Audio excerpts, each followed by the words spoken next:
تو اس کا مفہوم جو ہے وہ ہمارے ناظرین کو تھوڑا بتا دیں۔ بلا شبہ حضرت امام صاحب حفظہ اللہ تعالی نے جو ایمان افروز خطبہ ارشاد فرمایا، میں سمجھتا ہوں وہ بہت جامع خطبہ تھا۔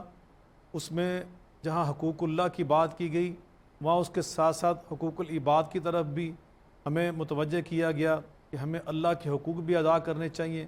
جن میں ارکان اسلام ہے، نماز ہے، روزہ ہے، حج ہے، زکوٰۃ ہے، شہادتین کا اقرار، دل کی گہرائیوں سے اس کی تصدیق، اور اسی طرح حقوق العباد جن میں والدین کے حقوق ہیں، زوجین کے حقوق ہیں، اولاد کے حقوق ہیں، اور جو ہمارے پڑوسی ہیں، ہمارے رشتہ دار ہیں، بہن بھائی ہیں، ان سب کے جو حقوق ہمارے ذمے ہیں، ان سب کو اس کی طرح ہمیں متوجہ کیا گیا، اور ان سب کا ہم نے اہتمام کرنا ہے۔ اور پھر اتحاد امت پہ بہت انہوں نے زور دیا۔ آج جو ضرورت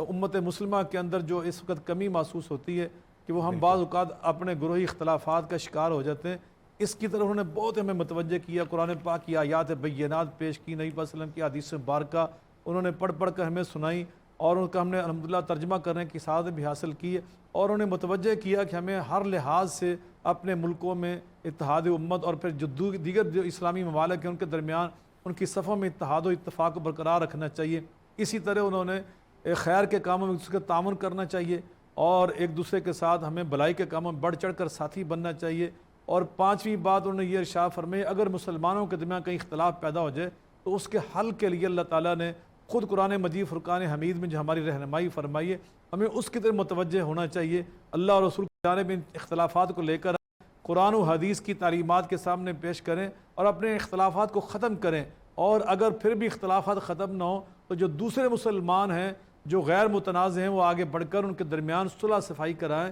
اور ان کے معاملات کو درست کروائیں۔ اس پہ انہوں نے بہت ہی متوجہ کرنے کی کوشش کی ہے، اور پھر آخر میں انہوں نے اسلامی ریاستوں کے نظام کو مضبوط بنانے کے لیے عوام کا اور ریاست کا آپس میں جو تعلق ہے اس کو مضبوط رکھنے کے لیے، اور نظام کی اور قانون کی پاسداری کو اور اس کی عملداری کو بالادست رکھنے کے لیے اس کی طرف بہت متوجہ کیا ہے کہ اس طرح انسانی معاشرے اور مسلمان معاشرے مضبوط ہوں گے اور مستحکم ہوں گے اور ترقی یافتہ ہوں گے۔ آخر میں انہوں نے خادم الحرمین شریفین شاہ سلمان بن عبدالعزیز اور ان کے جو نائب ہیں، ان کے صاحبزادے ہیں سمو الامیر محمد بن سلمان، ان کا شکریہ بھی ادا کیا اور ان کے لیے دعائیں بھی کی کہ جنہوں نے بہت حجاج، بڑی لاکھوں کی تعداد میں 20 لاکھ سے زیادہ جو حجاج کرام اس کے وہاں موجود ہیں اور ان کی خدمت میں مصروف ہیں، ان کے لیے دعائیں کی، اور اتحاد امت کے لیے شہزادہ سلمان محمد بن سلمان کی جو کوششیں ہیں انہیں بھی انہوں نے خراج تحسین پیش کیا، ان کے لیے دعائیں مانگی کہ اللہ تعالیٰ اتحاد امت کے سفر میں انہیں کامیابیوں سے ہمکنار فرمائے۔ پھر انہوں نے حجاج کرام کے لیے بہت زیادہ دعائیں مانگی کہ اللہ تعالیٰ ان کو حفاظت کے ساتھ اپنے گھروں تک پہنچائے، اور ان کے سفر حج کو ان کے لیے، ان کے خاندانوں کے لیے اور ان کے ملکوں اور ریاستوں کے لیے اللہ تعالیٰ بابرکت بنائے، اور جو ان کی دعائیں اپنی ذات کے لیے اور اپنے خاندانوں کے لیے، اپنے پیاروں کے لیے اور تمام امت مسلمہ کے لیے اور تمام اپنی ریاستوں کے لیے، اپنے ملکوں کے لیے، اپنے اوطان کے لیے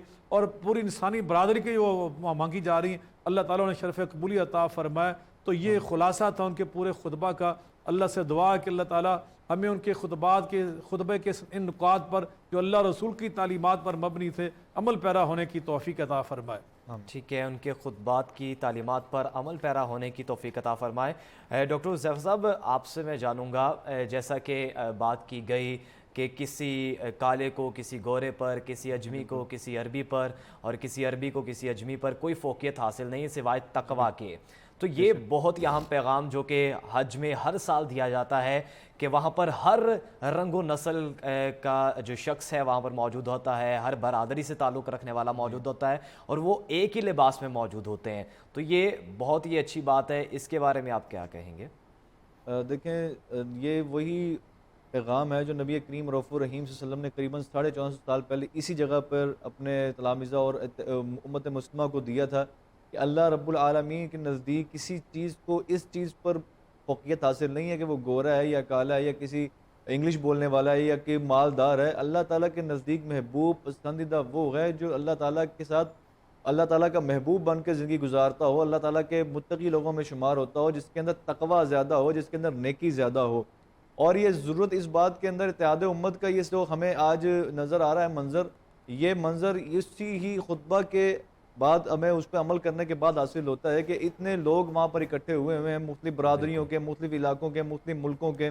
لیکن وہاں پر آ کر سب ایک یونیفارم میں سب کی زبان پر ایک ہی ترانہ ہے کہ اللہ ہم حاضر ہو گئے، تیری بارگاہ میں ہم لوگ آ چکے ہیں، تیرے غلام تیرے آگے آ چکے ہیں، اپنی زندگیاں تیرے سامنے لے کے آ چکے ہیں۔ تو یہ سب ایک ہی ترانہ لے کر، ایک ہی زبان پر ایک ہی ترانہ لے کر، ایک یونیفارم پہن کر، ایک ہی تلبیہ پڑھتے ہوئے یہ بتا رہے ہیں کہ ایک مسلم حرم کی پاسبانی کری، ہر جگہ مسلمان ایک ہوں، ہر جگہ وحدت ہمیں نظر آنی چاہیے، اور یہ وقت کی بہت زیادہ ضرورت ہے کہ ہم مسلمان ایک جس میں واحد کی طرح ہیں۔ حضرت امام حج نے بھی یہ قرآن مجید، یہ حدیث نبی پاک صلی اللہ علیہ وسلم کی ارشاد فرمائی ہے کہ مسلمان کی مثال ایک جسم واحد کی طرح ہے کہ جس طرح جسم کے کسی حصے میں چوٹ لگتی ہے، کوئی درد محسوس ہوتا ہے تو پورا جسم اس تکلیف کو محسوس کرتا ہے، اور مسلمان کی مثال بھی ویسے ہی ہے کہ کسی دوسرے مسلمان کو اگر تکلیف ہوتی ہے تو پہلے والے مسلمان کو ویسے ہی تکلیف محسوس ہو رہی ہوتی ہے۔ تو اتحاد امت کا بہت بڑا ایک عملی نمونہ ہر سال وہاں پر نظر آتا ہے کہ مختلف ٹھیک ہے، علاقوں سے آئے ہوئے۔ یہ اتنا روح پرور مناظر اور عملی نمونہ جو ہے وہ ہر سال ہمیں مکہ مکرمہ میں نظر آتا ہے۔ ہمارے ساتھ موجود تھے علامہ ضیاء اللہ بخاری صاحب، ڈاکٹر حذیفہ صاحب، اور ہمارے ساتھ موجود ہیں۔ آپ کو بتائیں کہ خطبہ حج کے بعد حجاز کرام ظہر اور عصر کی نماز جو ہے وہ اکٹھے پڑھ چکے ہیں، اور اب عصر اور مغرب کے درمیان وقوف ہوگا۔ غروبی آفتاب کے بعد حجاج کرام مزدلفہ روانہ ہو جائیں گے۔